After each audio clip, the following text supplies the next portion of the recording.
I was clearly trying to avoid this, but I'm gonna read the Paris Hilton section, because what I've been trying to do, is not just read something different in every reading, but also read something that responds to the questions that are being asked. So I'm gonna do that, and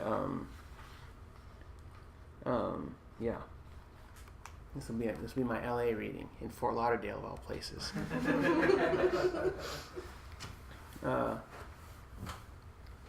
Let's see. Maybe I'll start here just for the hell of it. And also this will play in because we were talking about Nick Flynn earlier. So I'll bring Nick Flynn into the conversation just to show it's like jazz. I sleep in, and this actually follows immediately the section that I just read. I sleep in the living room near an open window in an old-style courtyard building in a part of Hollywood known as Little Armenia. There's a fountain in the courtyard and a small hill where cats bathe in the sun. Beyond the gates, old men set tables on the sidewalk and play backgammon until dusk. Behrman doesn't question why I'm in Los Angeles. He always seems genuinely happy to see me.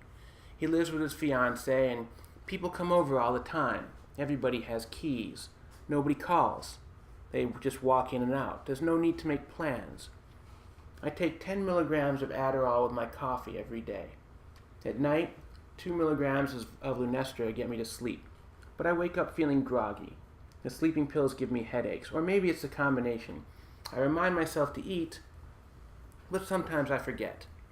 In the mornings, I meet Nick Flynn, who is writing a book about torture, and we sit across from each other with our headphones on. We met years ago after I reviewed a book he wrote. Now he's in LA with his girlfriend who is starring in a new television series. It's not really about torture, he says. It's really about me, and what it's like for me to wake up in a country that sanctions torture. We're all just writing about ourselves, I say. Nick tells me about a man he's going to see in Turkey, a prisoner from Abu Ghraib. The man Lindy England appeared to be pulling from his cell on a leash.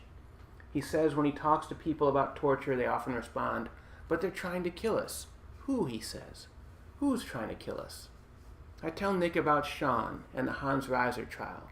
It's been almost 2 months since I first heard about Sean. I say there's no body, and the man that the victim left her husband for confessed to 8 murders. I tell him all the ways I know Sean. Nick says it sounds complicated. Do you think Sean did it? Nick asks. I don't know, I say. Sean told my friend Josh that if he understood Sean's relationship with Hans, Josh would weep piss and blood. Who talks like that? I tell Nick I thought I would get to know Sean, figure him out. But he disappeared on me, and now I'm remembering all these things I thought I left behind. The cafes are filled with struggling actors whispering to themselves. A belt of greenish smog lies like spilled sewage across the mountain range, barreling the city. It's different from San Francisco, where the air is clean and the city is beautiful. Los Angeles is big and ugly, uglier even than Oakland. Sometimes in the early evening, Behrman, Nick, and I play basketball at a schoolyard on the edge of Hollywood, hoisting our shots with both hands toward the naked rims. There's never anyone around to see our awkward athletic display. Space break. I'm writing for Esquire, I tell the paparazzi, at the jail where Paris Hilton is serving time. What else would I say?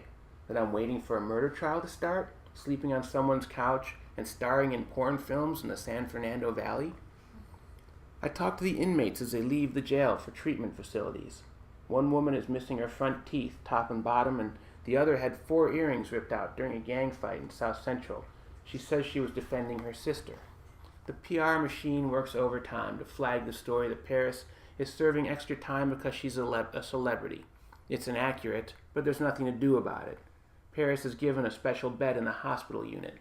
You have to be dying to get one of those beds, one of the inmates tells me. I pen an editorial pointing out that this is actually about prison crowding and a justice system that works differently for the rich. After 1,000 words, I'm done. The night Paris is scheduled to get out, I'm with a crowd of journalists flanking the walkway leading from the main entrance, kept back by yellow tape. I want pictures of a happy lady, says Nick Utt. 35 years ago, he photographed a naked girl running in front of a black cloud, arms spread so as not to touch her sides, 80% of her body covered in napalm. In front of the girl, a boy with his mouth open in a black square screams. Behind her, soldiers walk casually, their helmets in place, guns across their shoulders.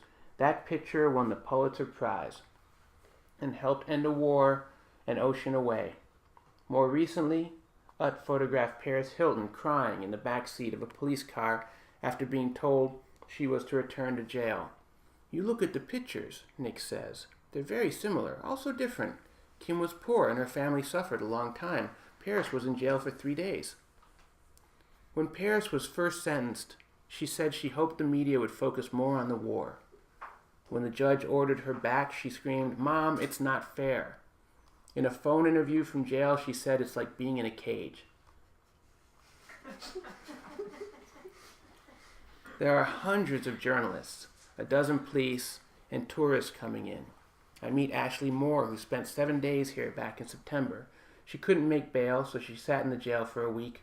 After she was released, the judge dropped the case. She has a Japanese symbol for beautiful on her arm, a rose tattooed on her foot. That place, she says, pointing to the jail, is no place to be. But here she is, waiting to see Paris get out. She says she has nothing else to do on a Monday night. As it gets closer to midnight, the crowd swells.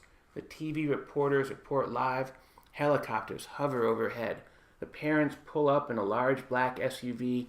Their bodyguard is a big, bald man in a well-tailored suit. He seems to know the police. He looks like he could have been a football player once. The driver wears mirrored glasses and doesn't smile. More tape is stretched to secure the crowd. The thrum of the helicopters is like a soundtrack. "You're so beautiful, Kathy," a girl cries. The girl looks Spanish or Asian or both. She's wearing a tank top, her breasts pushed up. "Thank you," Kathy Hilton says. Kathy sits in the car, the window rolled down, bantering with the press. She soaks the camera's flashes in like lotion, plays with her hair. Then the girl says it again. "You're so beautiful, Kathy." Kathy smiles. Then the girl says it again, and Kathy looks ahead uncomfortably. "Oh God, please let Paris go free," a deranged man wails, stretching his arms and dropping to his knees. Arc lights are set up, it's midnight, and everything shines. The reporters lean over the tape, the paparazzi wait with cameras strapped over their necks, all of it infused with the nervous energy of a bull waiting for a clown to unhinge the gate. And then she is out. Paris Hilton in tight jeans and a light jacket thrown over a white shirt. She's smiling, basking in the glow. She looks better without makeup. She gets to the car and is hugging her mother, and then the doors open and she is inside, and the tape and the barricades go down, and the police cannot control the crowd. The car inches away. The paparazzi stand, shins against the bumper, bent across the hood, taking pictures through the glass. Nick Ut stands in the wreckage of toppled tripods left by the young photographers reviewing pictures he took. He's a little man, and this is not exactly his game. But Paris was smiling and happy, exactly as he had hoped. So that's the Paris Hilton section. Maybe I'll read one more section. If there's any questions, maybe that could...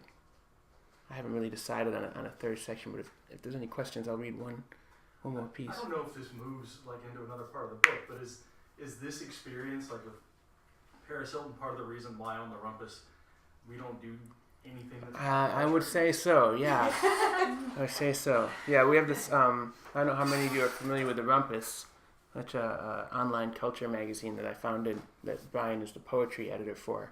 But we have a no pop culture policy on the Rumpus. And when we mean no pop culture, we don't even write smart essays about pop culture, you know? We don't mention Paris Hilton or Britney Spears in any terms, you know? We don't even make fun of pop culture because, you know, you don't co-opt pop culture. Pop culture co-opts you, ultimately.